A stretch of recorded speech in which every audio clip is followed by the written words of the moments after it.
Hello friends, मैं Pramod sir. Welcome to all of you my YouTube channel English Express with Pramod Guru. Friends, आज हम एक नया टॉपिक लेकर आए हैं जो कोविड-19 से रिलेटेड होगा। तो आजकल कोविड-19 पर बहुत सारे वर्ड्स हैं जो सबके जुबान पर हैं, चर्चा का विषय बना हुआ है। तो आज हम लोग बहुत इजीली सीखेंगे वर्ड्स जो समाज में प्रतिष्ठा को बढ़ाएगा, आपके पर्सनालिटी को डेवलप करेगा। तो आज का हमारा टॉपिक होगा इंग्लिश वोकैब ऑन कोविड-19। इंग्लिश वोकैब ऑन कोविड-19। इस पर विभिन्न प्रकार के वर्ड्स मिलेंगे जिसको जानना अत्यंत आवश्यक है, जो समाज में आपके प्रतिष्ठा को बढ़ाएगा। तो इसका ड्यूरेशन होगा वंस ए वीक, सप्ताह में एक बार। जो हम टॉपिक शुरू किए थे पिछले वीडियो में, वन वर्ड फ्रेज, उसको उसके कंटिन्यूटी को ब्रेक करेंगे और सप्ताह में एक बार विभिन्न प्रकार के वर्ड्स हम लोग सीखेंगे। तो हम इसे 2 पार्ट्स में कवर करेंगे। तो पार्ट नंबर 1 आज कवर करेंगे और पार्ट नंबर 2 नेक्स्ट वीडियो में करेंगे और नेक्स्ट वीक में होगा। तो सबसे पहले हम लोग जानेंगे कोविड-19 क्या है। कोरोना वायरस तो सबके जुबान पर है, ये कोविड-19 क्या है। तो कोविड-19 का फुल नेम जानेंगे तो कोविड तो कोरोना वायरस, और डी का मतलब होता है डिजीज, डिजीज मतलब बीमारी। और ये 19 क्यों लगाया गया है, क्योंकि ये दिसंबर 2019 में चाइना में इसका शुरुआत हुआ था। और चाइना में शुरुआत 2019 दिसंबर में हुआ, इसलिए इसको 19 के नाम से जाना गया, यानी 2019। तो कोविड-19 का पूरा नाम है कोरोना वायरस डिजीज। डी का मतलब डिजीज और 19 का मतलब 2019। अब हम लोग इसका जानेंगे एपी सेंटर कहाँ था। ये वर्ड्स ही जानना बहुत आवश्यक है। एपी सेंटर का मतलब क्या होता है, एपी सेंटर। एपी सेंटर मुख्यतः भूकंप केंद्र के लिए यूज होता है, लेकिन ये कोरोना वायरस में इस केंद्र को भी एपी सेंटर ही कहा जा रहा है। तो एपी सेंटर का मतलब होता है केंद्र। तो केंद्र इसका चाइना के वुहान शहर को माना गया, वुहान सिटी इसका केंद्र था। तो इसीलिए इसको भी जानना जरूरी है। एपी सेंटर का हिंदी 2 मीनिंग होगा, एक सिर्फ केंद्र कह लीजिए यानी वायरस एपिसेंटर, और एक भूकंप केंद्र होता है। तो एपिसेंटर का मतलब केंद्र, तो इसका केंद्र था वुहान सिटी। अब हम लोग जानेंगे सेकेंड वर्ड। फ्रेंड्स, आप लोग एपिसेंटर के बारे में जान गए। एपिसेंटर वर्ड याद रखिएगा, ये भूकंप केंद्र को अंग्रेजी में एपिसेंटर बोलते हैं। और हम लोगों का ये जो कोरोना वायरस वैश्विक बीमारी है, तो ये पूरे विश्व का केंद्र माना गया वुहान सिटी को, तो इसलिए अंग्रेजी में इसको एपी सेंटर बोलेंगे। अब हम लोग जानेंगे कोई ये बीमारी जो है कोरोना वायरस, ये संक्रामक बीमारी है। तो संक्रामक बीमारी को अंग्रेजी में यानी संक्रामक को क्या कहेंगे, तो कंटेजस। कंटेजस मीन्स संक्रामक, संक्रामक। अब बोला जाएगा कि कोरोना वायरस एक संक्रामक बीमारी है, उसको अंग्रेजी में बोलना है तो corona virus is a contagious disease. अब कोरोना वायरस मालूम हो गया, कोरोना वायरस क्या है, एपिसेंटर क्या है, कंटेजस क्या है। कंटेजस का मतलब संक्रामक, और संक्रामक का मतलब होता है छुआछूत से फैलने वाली बीमारी। अब हम लोग आ जाएंगे 3rd नंबर वर्ड पर। ये 3rd वर्ड होगा कम्युनिटी, कम्युनिटी स्प्रेड। बहुत ज़्यादा प्रचलित वर्ड है कम्युनिटी स्प्रेड। ये कम्युनिटी स्प्रेड क्या होता है? कम्युनिटी स्प्रेड मतलब बिना छुआछूत की बीमारी।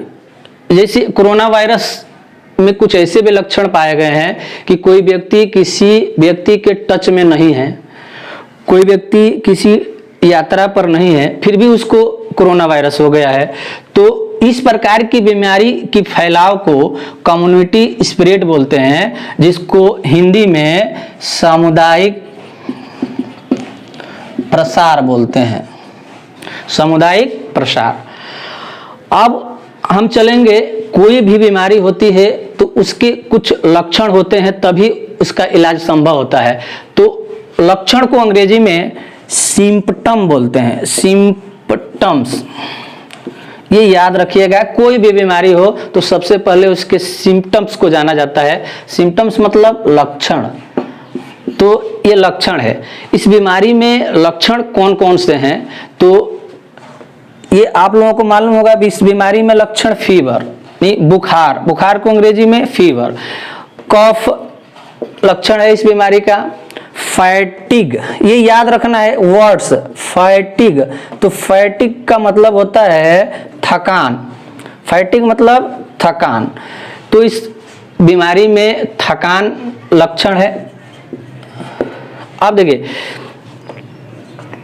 सफोकेशन, सफोकेशन, सफोकेशन को हिंदी में घुटन बोलते हैं। इसमें सांस का ब्रेकिंग होता है, यानी सांस लेने में दिक्कत आती है, तो ये सफोकेशन इसका सिम्टम्स है। अब है छींकना, इसमें छींक बार बार आती है। तो ये छींकने से सिर्फ बीमारी नहीं फैलती है, जब भी आदमी छींकता है तो उसमें से छींटे निकलते हैं। तो ये दोनों अंग्रेजी जानना है जरूरी। छींकना को अंग्रेजी में क्या बोलते हैं? तो स्नीजिंग, स्नीजिंग मतलब छींकना।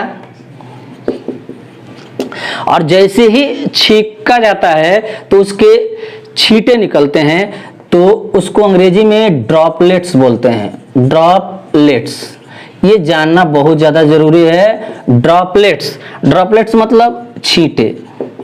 तो जब छींकेंगे तो उसके छींटे निकलेंगे और उस ड्रॉपलेट से ही बीमारी फैलती है। तो ड्रॉपलेट्स याद रखना है, स्नीजिंग याद रखना है। आप देखिए, इसके लक्षण में और आते हैं रनी नोज और स्टफी नोज, ये दोनों जानना जरूरी है। रनी नोज, स्टफी नोज क्या है? तो रनी नोज का मतलब होता है नाक बहना। इस बीमारी में नाक अधिक मात्रा में बहती है। स्टफी नोज, नाक का बंद हो जाना, बंद होना, नाक बंद होना, नाक जाम हो जाना। तो ये सिम्पटम्स बोलते हैं। किसी भी बीमारी का जो लक्षण होता है उसको अंग्रेजी में सिम्पटम्स बोलते हैं। अब जब ये बीमारी आ गई है तो इसका कोई रोकथाम होगा, तो अभी तक ना कोई वैक्सीन आया है, अभी तक ना कोई मेडिसिन आया है। तो इसका सबसे सरल उपाय प्रिवेंशन है, कासन है, सावधानी। तो रोकथाम और सावधानी इसका सबसे प्रमुख हथियार है। प्रिवेंशन यानी रोकथाम से संबंधित जितने भी वर्ड्स हैं उसको आप सीखेंगे। तो प्रिवेंशन यानी रोकथाम में क्या क्या यूज करना है हमें? तो सबसे पहले इसमें जानेंगे सैनिटाइजर। सैनिटाइजर, सैनिटाइजर का मतलब होता है स्वच्छकारी। यानी सैनिटाइजर एक लिक्विड पदार्थ है जो जैसे आप डेटॉल भी यूज कर सकते हैं, सैनिटाइजर यूज कर सकते हैं, यानी हाथ को साफ सफाई में रखना है। अब मास्क यूज करना है, मास्क। तो मास्क दो रूप के होते हैं, एक फेस मास्क, फेस मास्क, और एक होता है नोज मास्क। फेस मास्क यानी मुखौटा जो पूरे यहाँ तक कवर करता है, और नोज मास्क जो सिर्फ नाक तक कवर करता है।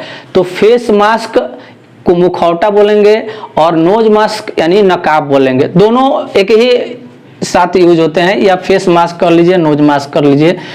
तो अब हम लोग इसके बाद आएंगे, इस सैनिटाइजर हो गया, मास्क हो गया।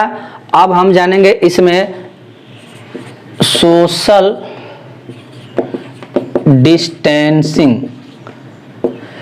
सोशल डिस्टेंसिंग सामाजिक दूरी। तो हम लोग को सामाजिक दूरी नहीं रखना है, संगत की दूरी रखना है। यानी इसको सोशल डिस्टेंसिंग का मतलब संगत की दूरी, यानी साथ साथ न रहकर दूरी बनाकर रहना है। तो इसको संगत की दूरी बोलेंगे,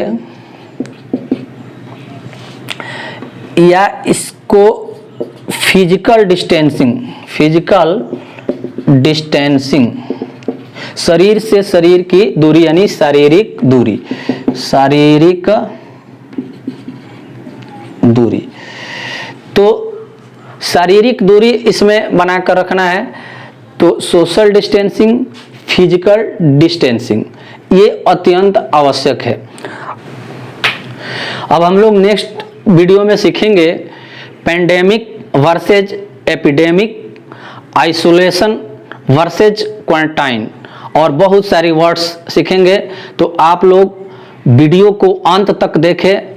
यदि वीडियो पसंद आया हो तो चैनल को सब्सक्राइब जरूर करें और बेल आइकन को दबाना न भूलें। Thank you for watching this video.